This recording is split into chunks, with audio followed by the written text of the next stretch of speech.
ये भगवान की योग माया बड़ी विलक्षण, विचित्र और अलौकिक है। आपका जैसा भी भाव वैसे आपको भगवान दिखाई दे, पक्का मानिए। आप स्त्री भाव से देख रहे हैं तो भगवान आपको स्त्री रूप में आपके पास है, पुत्र भाव से पुत्र रूप में आप जान नहीं पा रहे, वही है, दूसरा नहीं है। हजारों बार बता चुके हैं कि ना मानने और ना जानने पर भी आपके हृदय में सत्ता उन्हीं की है। जिस दिन वो भगवान अंतर ध्यान हो जाते, प्यारे पुत्र, प्यारी पत्नी, प्यारे सुहृद मित्र आदि को आप चिता में जला देते हैं, तो था ना आपके हृदय में आदर, पर आप अनजाने से भी भगवान का ही आदर करते हो। अगर जान करके आदर कर लो तो तुम मुक्त हो जाओ इस दुख से, इस प्रपंच से। श्री भगवान कहते हैं कि मेरे अज अविनाशी स्वरूप को ये मूल लोग नहीं जानते हैं, केवल वही जान सकता है जो मेरा आश्रय लेकर के मेरे को पुकारता रहता। भजन का मतलब तब पुकारना, भगवत चिंतन करना। वेदाहम शमतीतानि वर्तमानानि चार्जुन भविष्याणि च भूतानि माम तु वेद न कश्चन। हे अर्जुन, जो प्राणी भूतकाल में हो चुके हैं तथा जो वर्तमान में है और जो भविष्य में है, उन सब प्राणियों को मैं जान रहा हूं। जैसे आंवला ऐसे रख लो तो चारों तरफ से देख सकते हो, ऐसे भगवान अनंत ब्रह्मांडों को, जीवों को एक साथ देख रहे हैं। यही भगवान की भगवत्ता है, एक साथ देख रहे हैं। कोई भी जीव ऐसा नहीं है जिसको भगवान का दुलार नहीं मिल रहा हो, कहीं भी हो, अनंत ब्रह्मांड सबके लिए जो आवश्यक हो भेज रहे। कोई भूखा नहीं रह सकता। एक बार वीर शिवाजी समर्थ गुरु श्री रामदास स्वामी जी के पास गए और कहा कि स्वामी जी अकाल पड़ा हुआ है, तो हमने सारा का सारा खजाना खोल दिया और सबको पवाया। तो गुरु बड़े कृपा सिंधु थे, उन्होंने देखा कि इनके हृदय में एक गर्भ का अंकुरण हो रहा है कि मैं भरण पोषण किया सबका अकाल में। तो उन्होंने कहा कि शिवू यह थोड़ा उठाओ, आओ चलो हमारे साथ। एक बड़ा पत्थर का, इसे तोड़ो। महाराज जी तोड़ा, हटाया तो नीचे मिट्टी में दबा हुआ स्वस्थ में ढके कैसा, बिल्कुल। बोले इसको किसने दिया? देखो ना कितना स्वस्थ है, पुष्ट है, इसको कौन आहार दे रहा है, इसको कौन प्राण पोषण कर रहा है? बोले भगवान। तो बोले तुम कैसे दाता बन गए? संपत्ति तो सब भगवान की है, भगवान ही सबका, ये अहम मत करो कि तुम पोषण करते हो। नहीं, छोटी सी वृत्ति को भी गुरुदेव बर्दाश्त नहीं करते। जो गुरु शरणागत होता है वो उनकी बात समझता है, अन्यथा वो अपनी मनमानी वृत्ति को ही आदर देता है, गुरु की आज्ञा वृत्ति को नहीं देता। छोटा सा भी अभिमान का कण अपने जनों में गुरुदेव को बर्दाश्त नहीं होगा, क्योंकि यही भगवत प्राप्ति में बाधा बन जाएगा। कितने जीव चराचर जगत में, देखो हमारे भगवान की भगवत्ता, सबको देख रहे हैं, सबको व्यवस्था दे रहे हैं, सब कुछ देख रहे हैं। 3 प्रकार की लीला हो रही, कहीं पालन लीला, कहीं सृजन लीला, कहीं विनाश लीला, उन्हीं के द्वारा हो रही, वही देख रहे हैं, वही कर रहे हैं। अगर ये बात तुम्हारी समझ में आ जाए तो अभी भगवान की शरण हो जाओ, पर अहम के कारण ये बात समझ में नहीं आती। जो भूतकाल में हो चुके हैं, वर्तमान में हैं, जो भविष्य में होंगे, सबका प्रभु वर्तमान की तरह देख रहे हैं, दर्शन कर रहे हैं। परंतु मुझे मेरे भक्त के सिवा कोई नहीं जानता है। भक्त के सिवा कश्यन, कोई भक्त बिरला, वही केवल भगवान को भगवान सबको देख रहे हैं, भगवान की दृष्टि सब पे है। अगर ये बात आपकी समझ में आ जाए तो अभी आनंद आने लगेगा। मैं भगवान की दृष्टि में हूं, बस आज हमें सत्संग से बात मिली कि मैं भगवान की दृष्टि में हूं, मुझे वो देख रहे हैं, बढ़िया बन गया। अब आप पाप कैसे करोगे? क्योंकि भगवान की दृष्टि में भगवान आपको देख रहे हैं। डरो, किसी गवाही की जरूरत नहीं, वो देख रहे हैं। तो आप भय क्यों कर रहे हो? आपको भगवान देख रहे हैं, आपको डरना नहीं। फिर आप कामना क्यों कर रहे हो? भगवान आपको देख रहे हैं, जो चाहिए उस समय से दे देंगे, आप निश्चिंत रहिए। अगर आप अहम करोगे तो दुख भोगोगे, आश्रित रहोगे तो सब अपने आप निर्वाह हो जाएगा। एक आदमी ट्रेन के डिब्बे में बैठे ऐसे ऐसे दौड़ रहा था। एक ने पूछा भाई क्यों दौड़ रहे? बोले अमुक स्टेशन जाना है। तू बैठ जा, गाड़ी चल रही है, ट्रेन चल रही, तू बैठ जा। ऐसी त्रिगुणात्मिका माया की ट्रेन चल रही, पूरे विश्व का विश्वंबर भरण पोषण कर रहे हैं, तू तो बैठ जा भगवद आश्रय लेकर के, तू काहे को दौड़ा घूम रहा है? लेकिन ये अहंकार के कारण भटकता रहता है। भूत, वर्तमान और भविष्य काल, ये 3 विशेषण देकर भगवान कह रहे हैं कि मैं सबको देखता रहता हूं, जो हो गए, जो हैं, जो होंगे। भूत के प्राणी, भविष्य के प्राणी अथवा वर्तमान के प्राणी सभी भगवान की दृष्टि में वर्तमान की तरह ही है। ये भूत, भविष्य, वर्तमान काल केवल हम लोगों की दृष्टि में भेद है, भगवान की दृष्टि में नहीं। हो चुका, होगा, हो रहा है। भगवान की दृष्टि में सब हो रहा है, पीछे का भी, अब का भी, सब सामने चल रही सीन। हमारे हृदय में विश्वास हो जाए प्रभु हमें देख रहे हैं। अभी तो हमें ये नहीं पता कि हम भजन कर रहे हैं, भगवान पता नहीं जान रहे हैं कि नहीं जान रहे हैं। अभी भक्ति में रंग आ जाए, अगर ये बात समझ में आ जाए कि प्रभु देख रहे हैं हमें। देखो, जब हमारे गुरुजन बैठकर सुनते हैं और जब गाने को अवसर मिलता है तो ज्यादा उत्साह होता है कि बैठे सुन रहे हैं। ऐसे ही अगर हम मान ले कि हमारे प्रभु सुन रहे हैं, हम जो भजन कर रहे हैं हमारे प्रभु देख रहे हैं, जो सेवा कर रहे हैं भगवान हमारे स्वीकार करें, प्रियालाल स्वीकार कर, अभी भक्ति का रंग आ जाए, ये बात हमारे हृदय में बैठ जाए कि मैं हर समय प्रभु की दृष्टि में हूं, हर समय मैं अपने आराध्य देव की दृष्टि में हूं, कितना आनंद आएगा। अंदर से सोचो जरा, हर समय वो हमें देख रहे हैं और वो कह रहे हैं मैं देख रहा हूं। पीछे जो तुम किए वो देख रहे हैं वर्तमान की तरह, अभी जो वो तुम देख रहे हैं, आगे जो करोगे वो भी देख रहे हैं। वो पहले से उनको सब पता है, तुम ऐसे ऐसे चलोगे, ऐसे ऐसे कार्य करोगे। भगवान की दृष्टि में सब कुछ वर्तमान ही रहता है। संपूर्ण प्राणी काल के अंतर्गत है और प्रभु श्री हरि कालातीत है। देश, काल, वस्तु, व्यक्ति, घटना, परिस्थिति ये बदलते रहते हैं, पर प्रभु श्री हरि वैसे के वैसे ही रहते हैं। काल के अंतर्गत प्राणियों का ज्ञान एक सीमित है। अब इस दीवार के पीछे कौन खड़ा है, क्या कर रहा है, पता नहीं, पर भगवान की दृष्टि में नहीं। भगवान की दृष्टि में सुमेरु पर्वत पर क्या हो रहा है, जहां किसी की दृष्टि, वहां भी उनको, ब्रह्मलोक में ब्रह्मा क्या कर रहे हैं, बैठे बैठे सब। इसलिए कितने महान ईश्वर हैं। एक छोटी सी भी चींटी को दाना मिला कि नहीं, उनको चिंता है। देखो, आप छोटे से 2-4 लोगों का भार लेकर के चिंतित हो रहे हो, अनंत ब्रह्मांडों के अनंत जीवों का भरण पोषण प्रभु हमारे कर रहे हैं और निश्चिंत है। अचिंत शक्तियां भगवान की, तो आप भी तो उनके बच्चे हो ना। ये सब कहने का मतलब है आप भी तो उन्हीं के अंश हो ना। 2-4 की चिंता में इतने तुम बावरे हो रहे हो, डिप्रेशन में पहुंच रहे हो, 2-4 कामनाओं के पीछे इतने। अनंत ब्रह्मांड तुम्हारा जो अंशी है, अनंत ब्रह्मांडों के अनंत जीवों का अनंत काल से भरण पोषण करता चला रहा है। कहीं भी किसी के साथ कुछ भी गलत नहीं हो सकता। जैसे कहते हैं कि क्या गलत हुआ, देखो ना अभी तो बच्चा था, ऐसा ऐसा हो गया, तो तुम्हारी दृष्टि में बच्चा है, पीछे तो बहुत पुराना है ना, जो कर्म करके आया उसका फल। कहीं भी गलत किसी के साथ नहीं होता, ध्यान रखना। जहां कुछ होता है, अभी हमने देखा मानो कि ये तो बहुत गंदा है, तो सीधे जा रहा था, ये आदमियों ने मिलकर इसे पीटा, अभी सीधा चल रहा, पीछा टेढ़ा चल के आया है, और जिनको पीटा है वही आके इसे पीट रहे हैं। अब हम वर्तमान को तो देख रहे हैं ना, पीछे की बात तो देख नहीं रहे ना, और भगवान पीछे की देख रहे हैं कि इसने पीछे बहुत ऐसा गलत किया, उसका हिसाब इसको मिल रहा है, इसलिए चुपचाप देखते रहते हैं। ध्यान रखना, इतना भी गलत नहीं हो सकता इस सृष्टि में।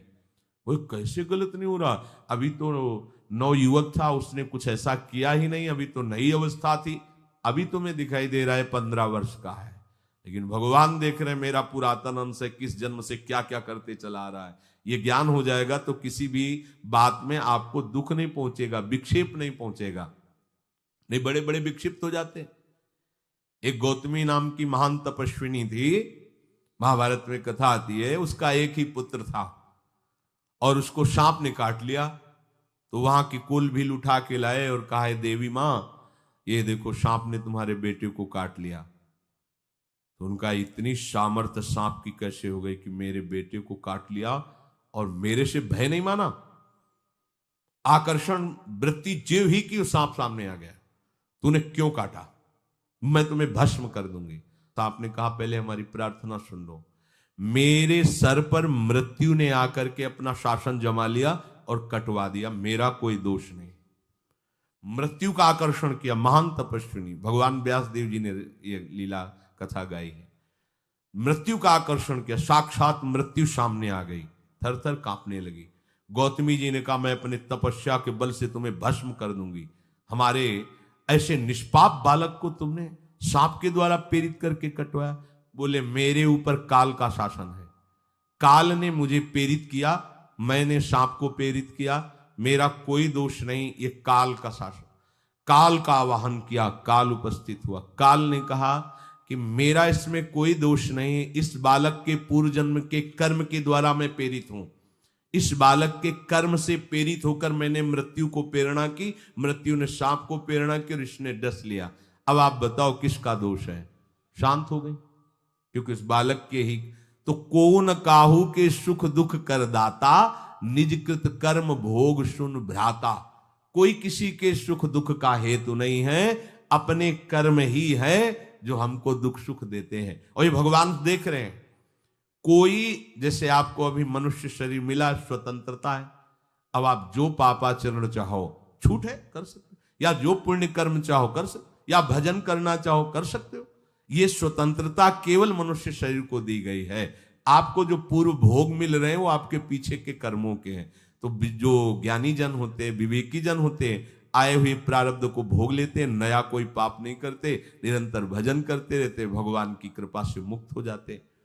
अगर भगवान की शरण में नहीं होगे, भजन नहीं करोगे, तो आपके ऊपर बहुत से ऋण है, दुर्गति हो जाएगी। ऐसा नहीं है। आप यहां भी तो देखो ना, आपके मकान, आपका व्यापार, सब कुछ आपका कहा जाता है, लेकिन सब कुछ सरकार का है। हर चीज का टैक्स देना पड़ेगा तुम्हें। पानी का भी टैक्स देना पड़ेगा, मकान का भी टैक्स देना पड़ेगा, और तुम भी जो करोगे वो पैसा दो सरकार को। टैक्स तुम ऐसे फ्री थोड़ी जा नहीं होता, देना पड़ता है ना। आप मान लो नौकरी कर रहे हो कि हमारी नौकरी करे, तो उसमें सरकारी टैक्स कटेगा आपका, क्योंकि आप सरकारी आदमी हो, भारत देश के वासी हो। ऐसे ही ये टैक्स लगे हुए हैं सरकारी भी, मातृ ऋण, पितृ ऋण, ऋषि ऋण, ये टैक्स है। ऐसा नहीं कि तुम कमाओ खाओ और इसके बाद मर के जाओ स्वर्ग मिलेगा। टैक्स चुकाओ। ये मनुष्य शरीर मिला, इन ऋणों से मुक्त हो। अगर नहीं हुए तो भी तुम्हें दुर्गति होगी। आप देखो, जब कभी ऐसी सूचना मिलती कि अमुक आदमी का अमुक धन पकड़ा गया, तो इनाम दिया जाता है क्या कि इतना कमा लिया? सजा दी जाती है।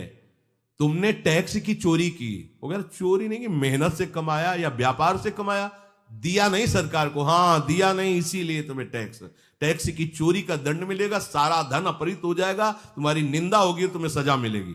बोलो मिलती है नहीं?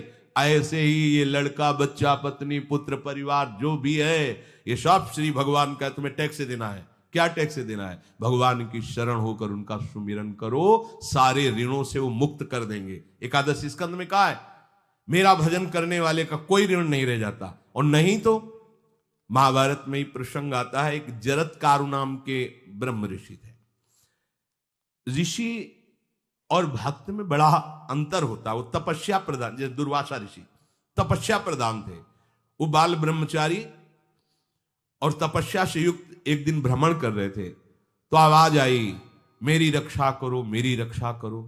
तो उस आवाज की तरफ बढ़े तो देखा कुएं में उल्टा लटके हुए हैं बहुत से ऋषि, और एक केवल तंतु है, एक केवल तंतु है जिसमें दो चूहे लगे हुए, उसको भी काट रहे हैं, एक काला और एक श्वेत। तो उन्होंने देखा और दयालु हो गए कि ऋषियों, मैं तुम्हारी कैसे रक्षा कर सकता हूं? तो उन्होंने कहा कि ये जो दो चूहे हैं रात और दिन हैं, और जो हम लोग हैं ये तुम्हारे पितर हैं। ये चूहे तुम्हारी आयु को काट रहे हैं, एक तंतु हमारे कुल में केवल तुम ही हो, और तुमने तपस्या की ठान ली, ब्याह किया नहीं, गृहस्थ धर्म में गए नहीं, पुत्र हुआ नहीं, तो तपस्या में, भक्ति में एक दम है कि सब ऋणों से मुक्त कर देगी। ये बात ध्यान रखना। तपस्वी अलग है, भक्त अलग। इसलिए पीछे चर्चा आई थी कि तपस्वियों से भी अधिक, ज्ञानियों से भी अधिक, कर्मकांडियों से भी अधिक वो मेरा भक्त योगी होता है। तुमने तो ब्याह किया नहीं, तो अब ये तंतु रात दिन तुम्हारे जीवन को काट रहे हैं, जहां तुम खत्म हुए हम सब नरक में गिर जाएंगे।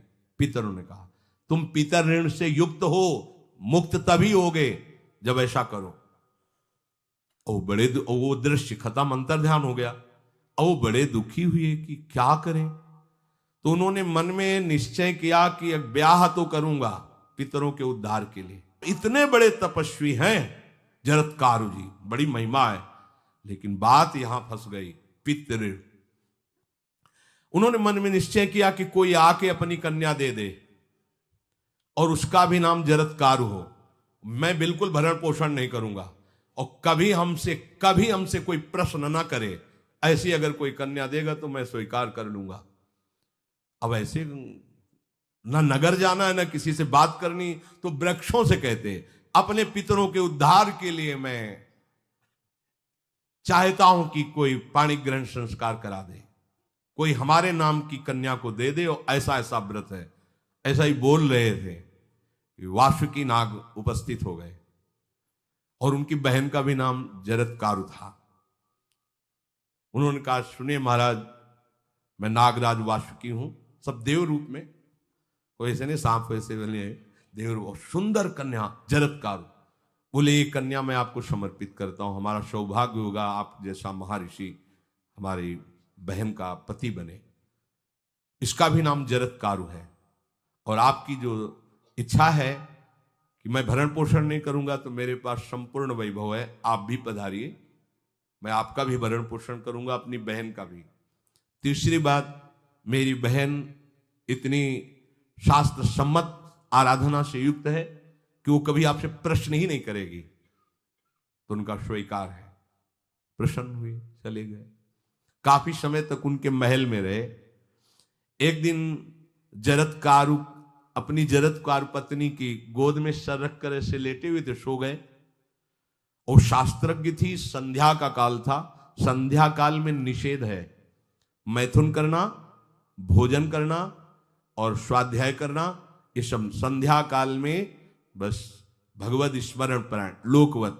लेकिन हमारे यहाँ महारानी जी की संध्या आरती और संध्या भोग लगने के बाद, ये इसीलिए वृंदावन धाम इसका कहीं भी ये वेदान्नपि संन्यस्त, वेदों से भी ऊपर उठी हुई रसमयी रसोपासना है। प्रियालाल की महल है।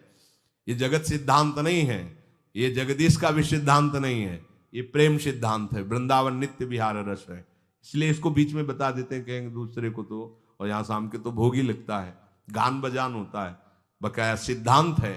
आंख मूंद करके या तो गायत्री जप या जो गुरु मंत्र चुपचाप शांत भाव से जपे, ऐसा। अब वो इस चिंता में थे कि मेरे पति का धर्म जा रहा है, और मैंने आज तक कुछ बोला नहीं अपने पति से। अगर बोलती हूं तो हो सकता है ये नाराज हो जाए और छोड़कर चले जाए। अगर मुझे छोड़ देते हैं और इनका धर्म बचता है तो ये ठीक बात रहेगी। कितनी विवेकवान है। अगर ये सोते रह गए और सूर्य अस्ताचल को चले गए तो इनका धर्म लोप हो जाएगा। ये मैं होने नहीं दूंगी, अपने पति का धर्म लोप नहीं होने दूंगी। और वो उस समय भी केवल एक लंगोटी लगा के रहते थे, अस्थि मात्र हो रहे शरीर। वहां भी ऐसा नहीं कि दूल्हा बन करके सज, नहीं, वैसे ही केवल पितरों की तृप्ति के लिए उन्होंने बात स्वीकार की थी। उन्होंने कहा महाराज उठिए, संध्या का समय है, शास्त्र निषेध करता है इस समय सोना नहीं चाहिए, नहीं आपके धर्म का लोप हो जाएगा। महाराज उठिए, सूर्य अस्ताचल को बस पहुंचने ही वाले हैं, उठिए। उठे एकदम लाल आंख करते हुए, तुमने हमें टोका कैसे, तुमने हमसे प्रश्न कैसे कर दिया, मैं अभी तुम्हारा त्याग करता हूं। बोले स्वीकार है, आपके धर्म का लोप ना हो। कहीं सूर्य अस्ताचल को चले गए, आपने अर्घ नहीं दिया तो जीवन भर की आपकी उपासना में कलंक लग जाएगा कि आपने संध्या काल में शयन करते हुए सूर्य आराधना नहीं की, आपके धर्म का लोप हो जाए। बड़ा सूक्ष्म धर्म का विषय। तो उनका सूर्य की ताकत कैसे कि मैं सोता रहूं और वो अस्ताचल को चले जाए, ऐसे महात्मा थे। का सूर्य की ताकत कैसे, भगवान व्यास देव जी ने लिखा है, किसी कहानी की बात नहीं। सूर्य की सामर्थ्य कैसे है कि मैं अर्घ ना दूं और वो अस्ताचल को चले जाएं, सूर्य तब तक रुके रहते जब तक मैं सोता रहता। पर तुमने टोक दिया, अब मैं चला। जब चले तो उन्होंने कहा हमारे गृहस्थ धर्म का जो फल होता है आपके पाणी ग्रहण स्वीकार का जो फल होता है उसको बिना दिए आप कैसे चले जा रहे हैं? तो उनका आस्ति वो है, चले गए। उसी से आस्तिक मुनि का प्रादुर्भाव हुआ और उन्होंने आगे बड़ा चरित्र है उनका, आस्ति, तो उसी से नाम रखा आस्तिक। आस्तिक उन्होंने जन्मेजय के यज्ञ को बंद किया। आप सोचो, एक पितर की तृप्ति के लिए उनको ये सब करना पड़ा। और श्री हरिशरणम और निरंतर भजन, तो मातृण, पितृण, देवऋण, ऋषि ऋण, सब ऋणों से उपासक मुक्त होकर के परम धाम को जाता है। एकमात्र भगवदास है। पर ये मूढ़ जन इस बात को नहीं जान पाते हैं। बिना कारण कृपा करने वाले प्रभु जीव को मनुष्य शरीर देते हैं। ये मनुष्य शरीर अंतिम शरीर है। अगर इसमें नहीं बना तो फिर चले जाओगे 84 लाख योनियों के चक्र में। इसी शरीर में अनंत जन्मों के संचित कर्म समुदाय का नाश करके भगवत प्राप्ति होती है या मोक्ष पद मिलता है। कौन सा प्राणी किस गति को जाएगा भगवान देखते हैं पर संकल्प नहीं करते। ध्यान रखना, क्योंकि आगे की भी देख रहे हैं। वो देख रहे हैं, अब जो तुम कर रहे हो वैसे गति बनती चली जाएगी। भगवान संकल्प नहीं करते। भगवान तो एक बार संकल्प कर दिया, एको हम बहुश्यामा, उसी में बहुत रूपों में प्रकट हो गए। अब तुम्हें संकल्प करना है कि इस जन्म में मुझे भगवत प्राप्ति करनी है। जो संत शास्त्र सदगुरुदेव कह रहे हैं ऐसा करो ऐसा ना करो, यदि आप इस भावना को स्वीकार करके आराधना करेंगे तो निश्चित निश्चित भगवत प्राप्ति इसी जन्म में हो जाएगी। प्रभु केवल तुम्हें निमित्त बनाना चाहते हैं, कल्याण तो वही करेंगे। जैसे अर्जुन से कह रहे हैं भीष्म आदि द्रोण आदि मेरे द्वारा मारे जा चुके हैं, तुम केवल निमित्त मात्र भव शब्द साचिन। ऐसे ही अय उपासक तू केवल निमित्त बन जा। जो शास्त्र सदगुरुदेव आज्ञा करते हैं वैसे ही तू चल दे अपने मन को मार के। केवल तू निमित्त बन जा। कल्याण या भगवत प्राप्ति या मोक्ष वो तो भगवत कृपा से होगी। पूरी उद्धार की सामग्री तेरे अंदर जागृत कर देंगे प्रभु। केवल तू निमित्त बन जा, मेरी कृपा तेरी सारी बात बना देगी। विश्वास करो, इस बात पर विश्वास करो। भगवान कह रहे तुम निमित्त बन जाओ, जो आदेश कर रहे हैं वैसा पालन करो, काम तो सब मेरी कृपा कर देगी। जो ऐसे मनुष्य शरीर ऐसी कृपा प्राप्त होने पर भी भगवत प्राप्ति नहीं कर पाता, तो मयानुकूलेन नभस्वतेरितम पुमान भवाब्धिम न तरेत सा आत्महा। ऐसी मेरी कृपा का सहारा मिलने पर यदि वो भगवत प्राप्ति नहीं कर पाता तो बोले आत्महा है, वो आत्महत्यारा है, वो दुर्गति को प्राप्त होता है। मनुष्य के लिए खास बात है कि प्रभु ने कृपा करके तुम्हें जो सामर्थ्य दी है, जो समझ दी है, जो सामग्री दी है, उसका दुरुपयोग मत करो।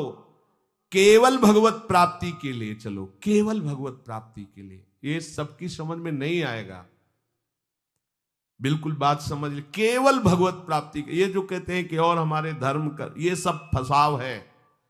आप गृहस्थ बने रहो, आप व्यापारी बने रहो, पर आप लक्ष्य रखो कि मुझे इस जन्म में भगवत प्राप्ति करनी है।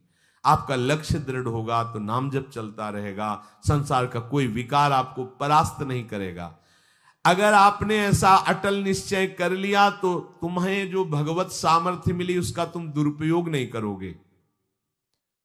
देख लो, अपने लोग बहुत बड़ी गलती करते हैं, जो आध्यात्मिक ऊर्जा शक्ति उसको विषयों में दुरुपयोग करके नष्ट कर रहे हैं। कहते हैं अब हमारा मन नहीं लगता, अब हमारा बड़ा शांति है, घबराहट है। क्यों शांति है, क्यों घबराहट है? जब तक तुम धर्म विरुद्ध नहीं करोगे तो अशांति नहीं हो सकती, भय नहीं लग सकता, विषाद नहीं हो सकता, क्लेश नहीं हो सकता। लिख लो ये बात। किसी को भी कभी भी भय महसूस हो रहा है, अशांति महसूस हो रही, घबराहट महसूस हो रही, आप भगवत प्रदत्त शक्ति का दुरुपयोग कर रहे हैं, समय का दुरुपयोग कर रहे हैं, सामग्री का दुरुपयोग कर रहे हैं, अर्थात कोई न कोई अधर्म आचरण कर रहे हैं। अब भी आपको उपाय बता देते हैं।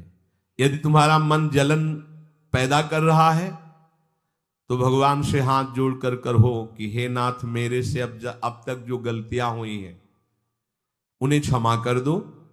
आगे मैं गलती नहीं करूंगा, आपके बल से, आपके बल से।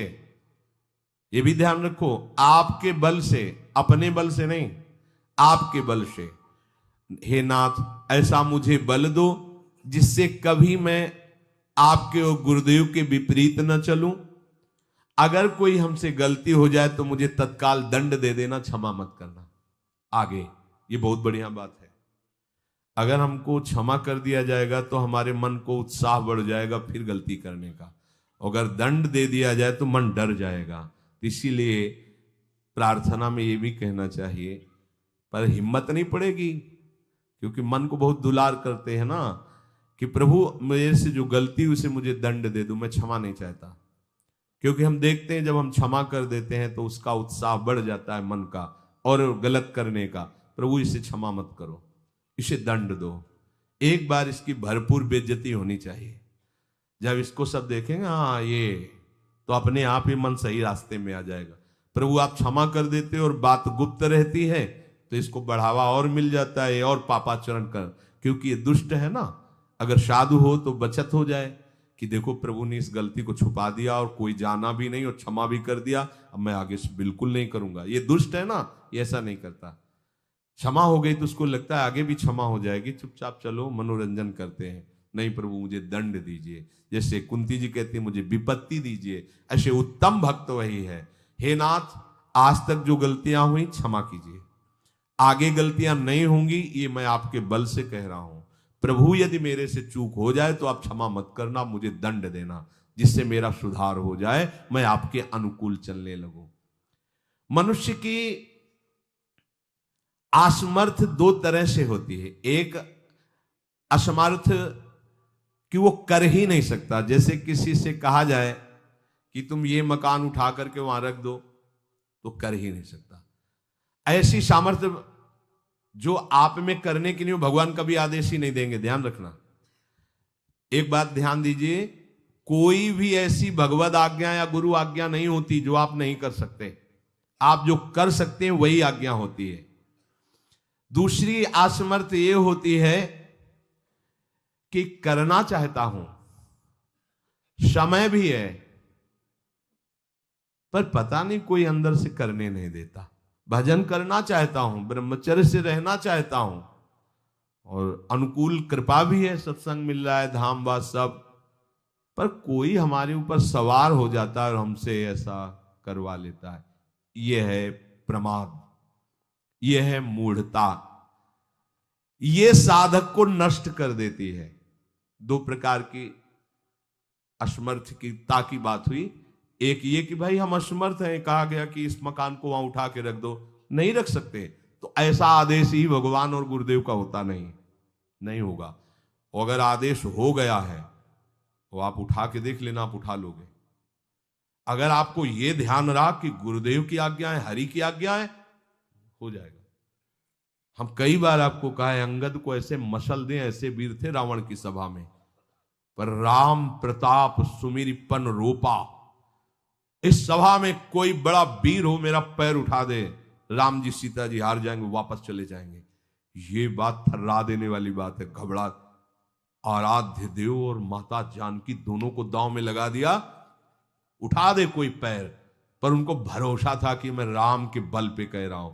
राम बल आकर के विराजमान हो गया, कोई नहीं उठा पाया। आखिरी में रावण झुका, मेरे झुकने से, मेरे सामने झुकने से तेरी बात नहीं, तो जो बार बार जिनको मनुष्य कह रहा है उनके चरणों में जा। मैं उनका एक तुच्छ दास हूं, यदि आदेश हो जाए तो घूंसा से सबको मार करके तेरी पत्नियों को बंदी बनाकर और तुझे अभी राम जी के सामने डाल दूं। ये अंगद नहीं बोल रहे थे, ये राम प्रताप बोल रहा था। ऐसे ही यदि आपको आदेश कोई शास्त्र का या गुरु का है तो आप अक्षरशः समझ लीजिए उसमें उनका बल भी है, पर हम लोग उस बल का तिरस्कार कर देते हैं। थोड़ी सी मन की डालकर उसको हल्का किया तो वो बल वापस हो गया। सीधे जो बात मानी जाती है उसमें उनकी कृपा शक्ति होती है, और जो अपनी मन की लगा की जाती है वो साधन होता है। कृपा शक्ति और साधन में अंतर होता है। तो जो हम कर सकते हैं, आदेश है, हम करना भी चाहते हैं और नहीं करते हैं, इसका हमारे अंदर प्रमाद का राज्य है। प्रमाद। लोग कहते हैं कि पता नहीं कोई हमारे दिमाग में आके कर जाता है। हाँ भूत आता है, भूत। अब ऐसे लोगों को बावरा कहते हैं। अब इनको ऐसी जगह पहुंच जाए जहां सही निर्णय नहीं होता, और ये कर देना वो कर देंगे। उनको लगता है कोई है, बोले है ऊपरी चक्कर है, अल्ले ऊपरी चक्कर हो, घूम रहे हो पागल बने ऊपरी चक्कर। कुछ नहीं, ऊपरी चक्कर नहीं, भीतरी चक्कर है। ये भीतर का तुम्हारा वासनात्मक प्रपंच ही तुम्हें नचा रहा है। विवेक का जागरण करो। किसी की अरे प्यारे तुम हरि के अंश हो। स्मशान में रात्रियां व्यतीत हुई, स्मशान में गंगा के किनारे भूतों के बीच में, कोई भी नहीं, कुछ नहीं। सीम की चाप सके को तासु बड़ रखवार रमापति जासु। अकेले, न युवक अवस्था, कोई साथ देने वाला नहीं, अंधेरा, कोई टार्च नहीं, कोई व्यवस्था नहीं। हर समय एक अपार आनंद, भगवदानंद। कोई भय छू सकता है? हर समय हरि की दृष्टि में आप रहते हैं। आप भी ये प्रमाद मत कीजिए। ये प्रमाद है और कुछ नहीं है जो आप आचरण विरुद्ध कर देते हैं। अब क्या होता है, वो समझ पाता नहीं, उसके पीछे कर्म परंपरा लग जाती है। फिर वो हार जाता है कि मेरे से भजन वजन नहीं होने वाला, संयम से नहीं चलने वाला। अब वो योनि पर योनि प्राप्त करता चला जाए, ये योनि यो योनि। भगवान के स्वभाव को समझो और उनके आश्रित हो जाओ। कोटि विप्र बदल आ गए जाहू, आए सरन तजो नहीं ताहू। जो नर होए चराचर द्रोही, आवे सभय सरन तक मोही। तज छल कपट मोह मद माना, करूं शब्द ते साधु समाना। एक बार जीवन को प्रभु के चरणों में अर्पित कर दो, बस प्रभु सब संभाल लेंगे अपने बल से। अपने बल से संभालने का तात्पर्य है आप उनकी आज्ञा पालन का प्रयत्न करो। प्रयत्न की सफलता प्रभु के द्वारा होती है। जब हम प्रयास करते हैं ना, तो प्रभु हमें आगे से आगे रास्ता देते चले जाते हैं। और ये जन्म भगवत प्राप्ति होनी ही चाहिए। अब इसके नीचे सौदा मत कर लेना। प्रभु से मिलने के सिवा और कहीं सौदा न कर लेना, क्योंकि आपके पास धन है। ठग लोग आएंगे आपको ठगने के लिए। ये भोग भोग लो, ये भोग भोग लो। कैसे बताएं? यदि तुम भगवत आश्रित हृदय से हो जाओ तो स्वप्न में भी तुम्हें डिगने नहीं देंगे। एक बार किसी उपासक ने अपना अनुभव बताया कि स्वप्न में उसके सामने कई भोग सामग्रियां से भरा हुआ मकान, सब व्यवस्था, और एक बहुत सुंदर तरुणी। बस हमने आपको पसंद कर लिया। ये स्वप्न की बात, हमने आपको पसंद कर लिया। हम जिसकी खोज में थे वो आप हमें मिल गई। बस अब तो हमारे जीवन धन आप ही हो। वो सुनने लगा, मतलब उसको अच्छा लगने लगा ये बात सुनने में। इतने में ही एक देवी प्रकट हुई, इतना सुंदर रूप कि करुणा बरस रही थी उस रूप से, और स्पष्ट कहती ये छल है, ये कपट है। झुकना मत, देखना मत, इसकी सुनना मत। यदि सुन लिया और इसके प्रलोभन में झुक गए और इसको देख लिया तो तुम चले जाओगे। तुम्हारा आंख खुल गई। बड़ा आनंद हुआ उस उपासक को कि स्वप्न में भी आश्रयदाता उसको डिगने नहीं देते। स्वप्न में भी, ये बात समझ लो, स्वप्न में भी भय आने नहीं। स्वप्न ही था, हो सकता था स्वीकृति उस उपासक के हृदय की हो जाती, लेकिन जगने पर हाहाकार मच जाता कि कैसे स्वीकृति हो गई। पर देखो, जिसका आश्रय लिए वो उससे सुंदर रूप लेकर खड़ा हो गया और समझा रहा है छल है, कपट है, झुकना मत, देखना मत। आप तो केवल आश्रित होके तो देखिए, जागते हुए, सोते हुए, स्वप्न में, ये तुम्हारी अवस्थाएं, प्रभु की नहीं है। वो तुम उन्हीं की गोद में जग रहे हो, उन्हीं की गोद में सो रहे हो, उन्हीं की गोद में शयन कर रहे हो। एकमात्र प्रभु का आश्रय लेकर निरंतर भजन करते हुए इस जन्म में केवल भगवत प्राप्ति, अन्य सौदे में हमें फंसना नहीं है। बहुत से प्रलोभन आएंगे कि ये फ्री ले लो, फ्री भोग लो, कोई नहीं जानेगा। आपको सौदा नहीं करना अपने हरि आश्रित बल का, आपको उससे केवल हरि की प्राप्ति करनी। प्रलोभन आएगा, ध्यान रखना, भय आएगा। हे भगवान, आज तक जो भजन किया है इस भय को हटा दीजिए, क्योंकि इज्जत चली जाएगी, सब लोग थू थू करेंगे, मेरे से बहुत गलती हो गई, हटा दीजिए। हरि मुझे दंड दो, पूरी सभा में मेरा तिरस्कार करवाओ, ये मन लाख समझाया नहीं समझा, अब जब बेइज्जती होगी ना इसकी तब समझेगा, कुछ नहीं होगा और कृपा हो जाएगी, आगे बढ़ जाओगे। बिल्कुल अपने भजन को खर्चा मत करना, ना भय में और ना किसी सुख प्रलोभन में, तो इसी जन्म में भगवत प्राप्ति हो जाएगी।